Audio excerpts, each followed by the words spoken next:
ислам жігітше деп айтқаның қалай? Жігіттігімізді ортаға қоя беретін болса. Сен одан сұраған жоқсың, ол саған айтқан жоқ. Сен жігітше ол Черняевкеге барады деп. Түні ұқсап тұр, Қашқалақта барды. Енді ол қараңызшы, ислам. Сіз ғылымды түсінесіз ба? Ғылым.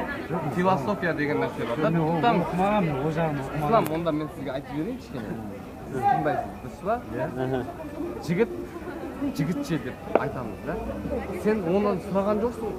Жігітше Черняевкеге барады деп тұрсың. Өтірік болса көз тұр. Дұрыс емес па? Дұрыс. Енді қараңыз. Сен айтып жатсың. Мысалы үшін да жігітше деп. Біз жігіттігіміз дінімізден кейін, Аллахтан кейін, яғни шеше ата-анамыздан кейін, бауырларымыздан кейін қоятын дүниеміз біздің жігіттігіміз. Көрдіңіз ба? Жігітше, еркекше, бұның бәрі бір тұғырдан шығып отқан сөз болған екен. Бұл сөзді қолдана берудің қажеті жоқ. Бұл сөзді қандай жағдайда қолданамыз? Мынандай жағдайда қолданамыз. Действительно, достойны болып тұрсақ, действительно, вот сондай екеніне сенімді болып тұрсақ, бұл сөзді айта аламыз. Орыстар айтады ғой жаңа, сколько прожитого, сколько правда там, сколько ложного дейді. Яғни бұл деген сөз айтылып тұрған сөз. Бұл айтылып тұрған сөз. Адам дейді, тоқтаңыз, адам қанша өмір сүрді, сонша өтірік бар дейді, сонша шындық бар дейді.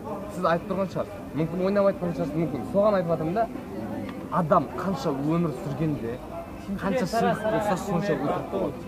Көрдіңіз ба?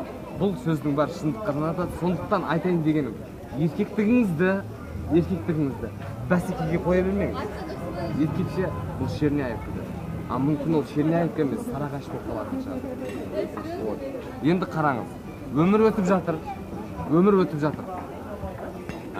Біз сұрап атымыз жаңа, ана өтірік, ана шындық, мысалы үшін да, бәрі өтірік. Бірақ махаббатты жоққа шығара алмаймыз. Бірақ махаббат жоққа шықпайды ешқашан. Түсіндіңіз ба? Махаббаттың түбінде сенің әкубайың тұрады. Дұрыс емес па? Әкубайың болмаса махаббаттың нақ көтейді. Дұрыс емес па, ислам? Вот сондықтан әкубайың сақта, сенің еркектігің, сенің әшуің. Рахмет ағайындар.